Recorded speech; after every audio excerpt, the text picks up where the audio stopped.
Let's just get this out there now. Xenoblade Chronicles 2 is going to be a great game.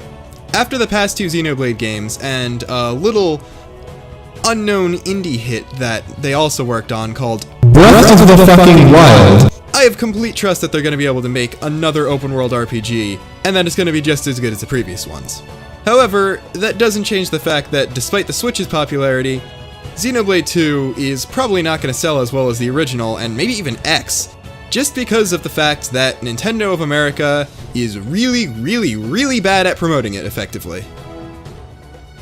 The best way to show off just how much they're shooting their own game in the foot is to just go over all the ways they've been promoting it so far. Now, I'm not even taking into account the somewhat awkward ways they've promoted the past games, like how they advertise Xenoblade Chronicles 3D as "Find out where Shulk in Smash came from by playing our video game," instead of "Hey, this is a really good video game, it's the best RPG in the past, 5 years, play it because of that." I'm not even counting that, we're just talking about the XC2 stuff. Rather unsurprisingly, the best Xenoblade 2 trailer that we've gotten so far was the original one when it was first revealed at the Switch presentation. This is for many reasons, a lot of it just has to do with the way the trailer was put together, but the big thing here is probably the fact that that trailer was shown worldwide, so it was probably made by Nintendo of Japan and not whoever does the stuff for the American and European directs. It also used the Japanese voices, which was obviously just a placeholder. There was no way they weren't going to dub a Xenoblade game after how popular the last 2 have become. And just in general, it was a very well-composed trailer. It caught me, and probably a lot of other Xenoblade fans, completely off guard, because I knew that Monolith Soft was working on Breath of the Wild. I also knew they had another project planned, but I didn't think they'd even start that until Breath of the Wild was done and out, let alone have been working on it ever since X came out in Japan. So first off, I didn't even expect the game to exist at that point in time, and when I was watching the presentation live, I actually missed the Monolith Soft logo at the beginning, so when it opened up with good music and a protagonist running through a grassy field, yeah, that screams Xenoblade, but that also screams a lot of other JRPGs. So the first thing I thought, because of the more chibi art style, I thought, okay, this is the Switch port of Dragon Quest XI that we knew was coming since before we even knew the Switch was called the Switch. And I just kept going with that, like, okay, it's a new RPG, I might want this. And then I see a Napon on screen and start creaming myself because, oh god, it's another Xenoblade game. And just besides the whole shock factor that was only pertaining to me because of the way I ended up screwing up watching the trailer, it was still a surprise announcement that got a lot of people hyped, and it was all a trailer for the game needed to be. It showed anything a Xenoblade fan would want to see from a new game, with enough stuff to intrigue someone who hadn't played one before. You got the whole protagonist running around in a nice looking grassy field thing, you're showing off the location design Monolith Soft's always good at, and you drop some hints at the story that are especially geared to get new players to the series interested. That's how you make a good reveal trailer for something, and they followed through on that. Of course, right after that it started going downhill. Now, other than a couple really minor announcements, we didn't hear anything about the game until E3 2017, which makes perfect sense. They're not going to market something that obviously wasn't coming out for a while when they have launch titles and, a whole console to focus on. So that makes sense. There's no problem in waiting till E3. However, the E3 trailer kinda immediately started being something. It's the first trailer showing off the English voices of the characters. Okay, that's good. It actually took a lot longer for them to do that with X, so that's already a pretty good sign that they're actually going to stick with the localization coming out at the same time as the original game, which they said they were doing for X and then screwed up horribly. So okay, that's immediately a good sign. It opens off with another good music thing, a zoom shot through the clouds, and just an opening narration by someone who I thought was going to be like, I don't know, the Dunban mentor character of the game or whatever. He had the accent, so I was like, okay, cool, they're bringing the British voice acting, Nintendo of Europe came through, that's good. And then it turns out that that's our protagonist. Yeah. They start showing off the game in a way where, in all honesty, if it wasn't for the voice acting, it would have been a perfectly fine trailer. It's got some more story details, it's a bit slower paced than the reveal because it's a game we already know exists, it's expositing a little bit, actually explaining what the overarching goal is going to be, and splicing in some combat as well as other characters than, like, the main couple or whatever. It had other people talking, and a good chunk of those people, actually, their voice acting was fine for it. They just had only a couple lines, and on the surface, that's a good trailer. But then you've got a voice actor for your protagonist who is, I'm going to chalk this up to not used to playing the character enough to be ready to perform as him in a trailer, just because a lot of his lines were technically fine in their delivery. It's just the voice doesn't fit the character at all. From what I've been able to glean, Rex is kind of like a combination of Shulk and Reyn, and I'm not just talking about because of the accent and the Minato-like sword. He's probably about the same age, 19-20-ish, and he seems to have a combination of Shulk's like genuine do-goody desire thing and Reyn's hot-bloodedness combined with some normal shonen protagonist stuff. So he's like a wide-eyed kid starting to explore the world for the first time and being willing and ready to fight for anyone he wants to help out with, but the voice just really doesn't convey that. It's maybe a little too deep for him, and a lot of the lines come off as more calm and relaxed than you'd expect his character to sound like. Now, I'm not a voice actor, so I'm not going to go in depth with some examples of how I think it would sound better, but I think he just needs to inflect more, put a little more energy into a lot of the lines, and maybe up the pitch a little bit just to make him actually sound like a kid and not a 40-year-old man, as I think a lot of people are pointing out. Rex is actually Ricky's age. Get that through your head. But, and then there's also the wonderfully infamous "Take this!" line, which didn't do much credit to the voice acting, even though a good chunk of the rest of it was in the trailer was fine. And then, and this is admittedly no fault of the actual marketing team, when they're doing an extended gameplay demo in the treehouse later, there's some sort of audio glitch that makes every time the player lands an attack, it makes a really big, bad, staticky sound. They have to turn the audio off. That was another bad taste in people's mouths. It might have been from the demo build of the game. It might have been an equipment error. That was obviously an unplanned thing.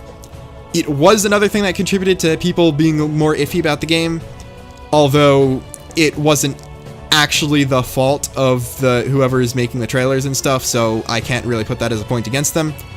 Either way, combination of all that stuff, you already have people saying, what is this game? Where's my Smash, Pokemon, whatever other game they actually wanted to see? Dual audio or no buy. And these are the new consumers that, you know, the whole point of these trailers and spotlights is to try to get them to want to buy this thing, because let's be real, Xenoblade fans are going to buy this game. You know who you are. If you have a Switch and you like Xenoblade, you're getting this no matter what I say. So yeah, a way to alienate the people you're actually looking for already. E3, first red flag. Second time they're showing off the game. That's already a pretty bad thing.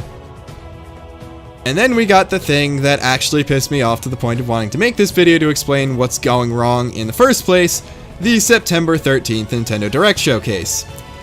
Now, there were 4 games being shown off in detail at this Direct. One of them is Xenoblade 2. Hey, here's your chance to get the people who were turned off by the E3 stuff back on board.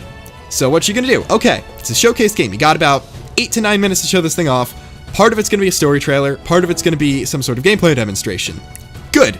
Okay, make a good trailer. Let's not have some random narrator guy talk about the geopolitics of the world. Why? That's not how you entice people.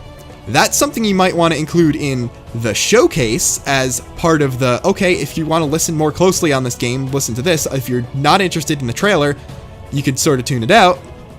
The trailer is supposed to be the exciting part.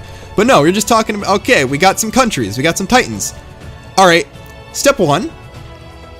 Make Rex the narrator of the trailer again, show how much his voice actor's improved over time, because I honestly think they didn't show him off in this Direct because they're still working on his voice, but any improvement shown would be better than none. And step 2, don't talk about the geopolitics of the world. Besides, people live on Titans. There's a different country on each Titan. Don't go in and explain the different countries, then cut to some story stuff, or show some vague gameplay stuff.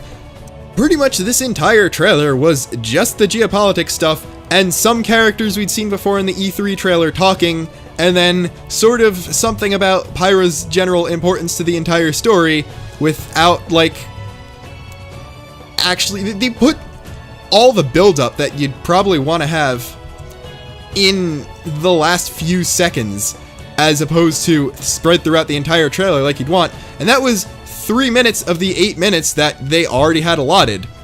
Plus, they show the same Rex running up to the camera scene that they did in the first presentation, in the Switch presentation from months and months ago. Yeah, it showed how much better the graphics engine had gotten, but I don't know, like, put him talking there instead of just nothing or a small piece of the narration, so we can actually see how the voice acting got better. But no, it turns out that they're just going to show even more bad voice acting after this. Alright, now, how do you follow up a lackluster trailer? I guess the answer to that is one of the technically poorest made showcase segments I've ever seen in a Nintendo Direct. Yeah. There were some really bad decisions made just in general in this, but the audio mixing was horrible. You could barely hear the narration. It's like if I made one of my Let's Play videos and left the game audio unchanged and just boosted my microphone audio, you wouldn't be able to hear a word I was saying, and the game audio would be too loud, not only just because it was drowning out everything, but it would just be way too loud. I have to duck my game audio by a good 50% in order for it to be heard. They basically forgot to do that step, so you can't hear the narration. And then the narration is like some of the slowest and most boringly delivered stuff that you could give. They again picked the wrong character to narrate this. Like, okay, you wanted to introduce the Titan that Rex lives on. That's fine. Maybe make him the narrator of the other thing where they're talking about the world, if you're not going to use Rex for it, but the gameplay demonstrations, usually those just have a narrator who's not a character, or yet we know there's going to be a Vandam in the game, and he's going to have a similar role to Vanguard and Vandam from the last two games, so if you're talking about the combat system, let the soldier drill instructor guy be the one who does that, and not the guy with the voice that puts people to sleep the odd times you can hear it. And then beyond that, some of it was just written pretty badly. Like, there was the whole part where, oh, and there's the blade arts that go up to level 4, but levels 3 and 4 are too spicy for me, so keep it down to level 2, please. Now, what do you think? That didn't need to be there. They just threw a sentence in there to bloat it even more, which was kind of the reason people were complaining about it taking up so much of the Direct in the first place. And again, making the game even less fans than it had before. Then beyond that, just throw in a lot of overly complex explanations of the battle system and stuff. If you're going for, even in the showcase things, yeah, you want to explain how the game plays, but you also don't want to confuse people. Even these games with their really complex battle systems don't throw everything at you at once. They introduce new concepts to you one at a time to get you conditioned to things, so do that in the showcase too. Don't jump from, oh, so this is how blades work, to, okay, there are different ways to chain arts. You have 9, and then you can use them that way, and then there's also chain attacks, and then, again, there's the different driver arts, but you shouldn't use the other ones because I'm old, and it's just not good writing. It's not teaching anyone anything. The people who know this, who can understand this, are the people who've read up on the game, the people who watched the E3 demo, the people who are already going to buy the game, not the people you're supposed to be making this for, and the people you're trying to get, again, they're complaining that it's taking too long, they're complaining that the voice acting's bad and hasn't gotten better since E3, and again, they're complaining that it wasn't Smash or whatever, which you can't blame the Xenoblade people for, but the fact that they're not content to just watch this thing on your new game that you're trying to show to them is just, it's not good. The only good thing that came out of that is the fact that, yeah, they're actually somehow still doing the worldwide release. And the special edition, which is pretty good, and I have pre-ordered already. Someone tell me when you can find the Pro Controller, because I can't. But, yeah. There's not really a way to conclude this other than do better every other trailer you do. I want to see a Xenoblade Chronicles 2 Direct later that explains a lot of the stuff better paced, better written, better voice acted. Just if you're going to actively shoo away the new people to the series you're trying to get to buy your game, then just don't make trailers at all. You're just shooting the game in the foot. And hey, guess what? This one's gonna do bad because you marketed it awfully, and the people who are actually loyal fans of the series are not gonna get more games. So, good on you, Nintendo.